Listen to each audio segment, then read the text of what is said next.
Avez-vous entendu un voleur expliquer que le vol c'est mal, ou un tueur donner des leçons de morale sur la violence?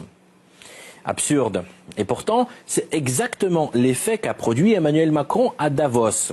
En fustigeant le droit du plus fort sur la scène internationale, le président français a endossé le costume du critique du colonialisme. Je pense qu'accepter une sorte de nouvelle approche coloniale n'a pas de sens. Le colonialisme serait donc à condamner, mais à une condition. S'il s'exerce contre la France, lorsqu'il est pratiqué par Paris, c'est pas si mal.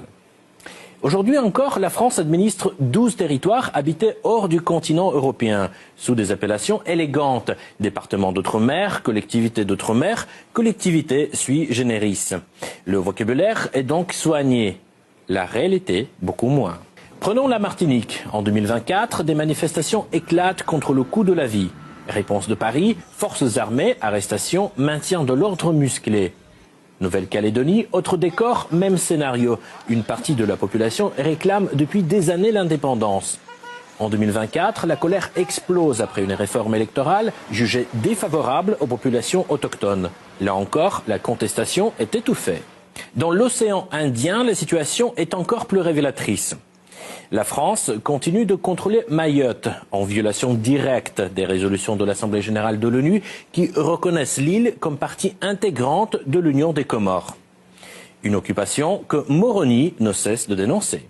Et dans ce contexte du haut de cette tribune, je ne peux passer sous silence la question de Mayotte, île comorienne toujours sous occupation française, malgré les options claires et répétées de l'ONU, entre autres, de l'Union africaine et de la GRAB et d'autres structures.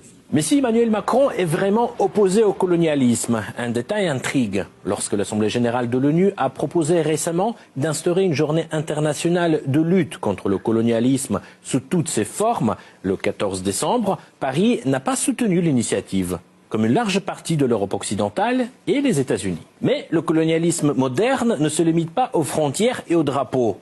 Aujourd'hui, il peut aussi passer par la finance.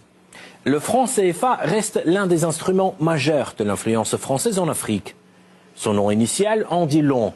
Franc des colonies françaises d'Afrique. Les colonies ont acquis leur indépendance, mais le franc CFA n'a pas disparu. 14 pays africains l'utilisent encore. La parité est décidée à Paris. Une partie des réserves nationales est déposée en France. En échange, aucun contrôle réel, aucune souveraineté monétaire. Il n'est plus question que nos États soient la vache à lait de la France. La France nous a spoliés.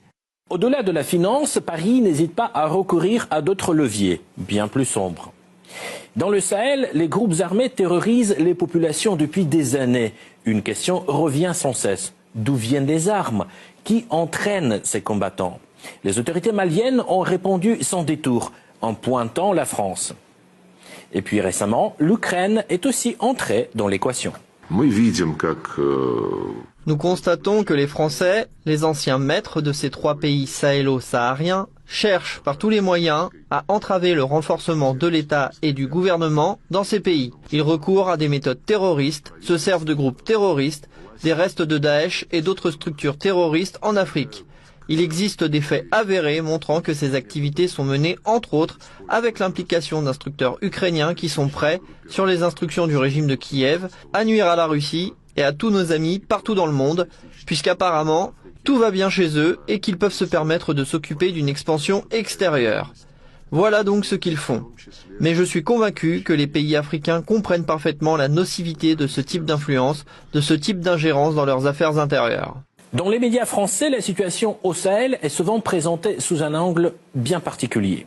Les terroristes deviennent parfois des combattants de la liberté.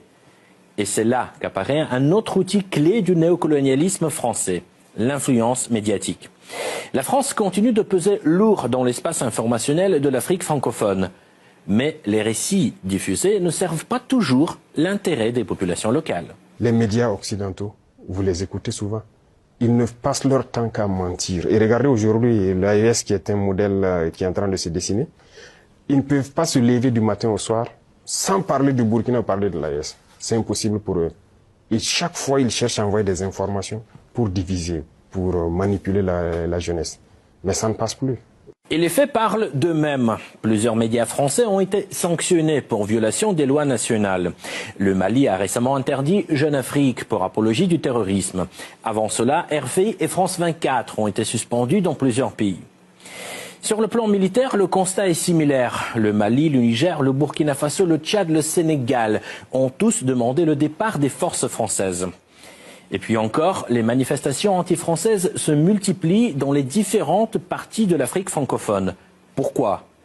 Eh bien, la réponse est à chercher dans l'histoire et dans ses blessures. Travail forcé, torture, violence, pillage des ressources. Voilà le visage réel du colonialisme français en Afrique. En Centrafrique, des populations locales ont été contraintes de tailler la roche pour construire des routes.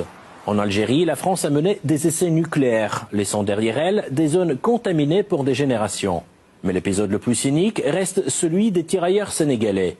Envoyés en première ligne durant la Seconde Guerre mondiale, ils ont réclamé leur solde après la victoire. La réponse de Paris fut brutale, des balles. Le nombre exact des victimes n'a jamais été établi. Le nombre de massacres, tantôt on nous dit 35, tantôt on nous dit 750, tantôt on nous dit... Moi je dis que, selon moi, mes pronostics, il y a au minimum 900 tirailleurs sénégalais qui ont été massacrés. Autrefois, deuxième empire colonial du monde, la France a vu le monde changer. Mais Paris, lui, peine à tourner la page. Soutien des groupes armés, dépendance financière, manipulation de l'information. Les outils sont multiples et tous sont encore utilisés pour préserver une influence vacillante. Alors lorsque le président français appelle depuis Davos à rejeter le néocolonialisme, une question s'impose. Ne faudrait-il pas commencer par balayer devant sa propre porte ?